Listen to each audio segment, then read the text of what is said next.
In open play, Newcastle was defending in a 5-4-1 formation. This meant that Newcastle had a lone frontman, creating a 2 versus 1 situation against Manchester City's backline. Since there was no pressure on Manchester City's backline, Manchester City inverted their right back. The right back moved into the midfield, playing as a midfielder, while on the other hand, City's left back operated wide. This was Manchester City's on the ball shape. In open play, Manchester City used two pivots due to Man City left back inverting into the midfield. There were three defensive players in midfield. These three defensive midfielders form a flat line. Newcastle's second line consisted of four players operating compact and narrow.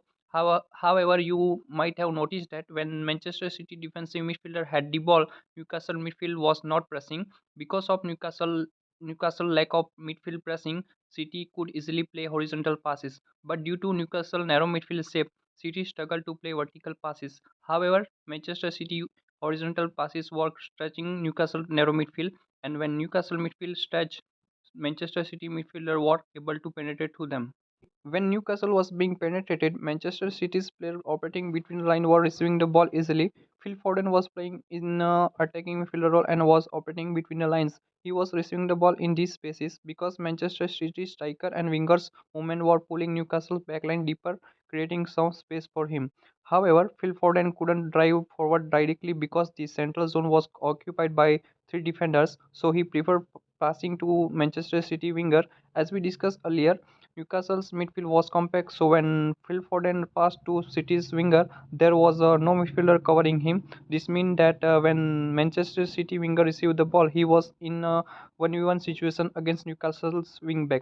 In this situation, Newcastle wingback was not pressing aggressively. If he got bypass, it allowed easy cutbacks from the byline. This is exactly how Newcastle conceded their third goal. The reason Newcastle struggled in this situation was that their midfield was operating too narrowly. So when Manchester City winger received the ball, it took Newcastle wide midfielder too much time to provide support.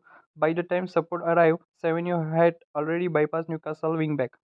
In open play, Manchester City left back was operating high. Because of this, City's winger had the license to move inside. Due to fullback playing high in the wide zone, Marmoush was moving into the half space zone. Since Marmoush was inverting, City had an extra player who could operate between the lines. So when Manchester City fullback pushed high, both Marmoush and Foden were pushed between the lines. With two with two players operating between the lines, Marmoush and Foden could link up with City's striker. In the final third, City had three players in the central zone, which was dangerous for Newcastle. Now let's talk about City's build-up phase. Manchester City was building up with a back two. Both centre backs were split position alongside the goalkeeper, meaning City was roughly in a back three. City's right back inverted into the midfield, while their left back operated high in the wide zone. Newcastle frontman was pressing City's centre backs man to man, and City's midfielder were also marked in a man to man press. This created a 5 versus 5 pressing situation in the build-up phase. However, when City's goalkeeper had the ball, no Newcastle player was pressing him. Because of this, City's goalkeeper could distribute the ball easily.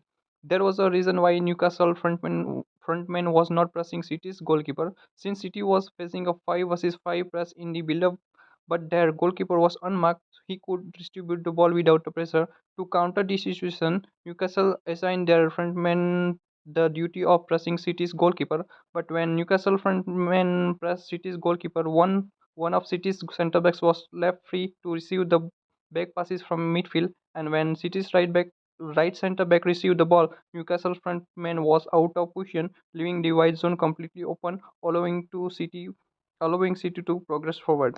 To counter this situation, Newcastle stopped pressing Manchester City's goalkeeper. Because of this, City's goalkeeper could easily distribute the ball. While City's centre backs were under pressure, the goalkeeper had no pressure at all. This scenario led to Newcastle conceding their first goal. Here, what happened? City's left back and winger were pushed wide, so Newcastle's wing back had to operate wide to cover them. Phil Foden dropped deep, pulling one defender with him. Since City's left back was pushed high, their winger Marmoush inverted into the half space.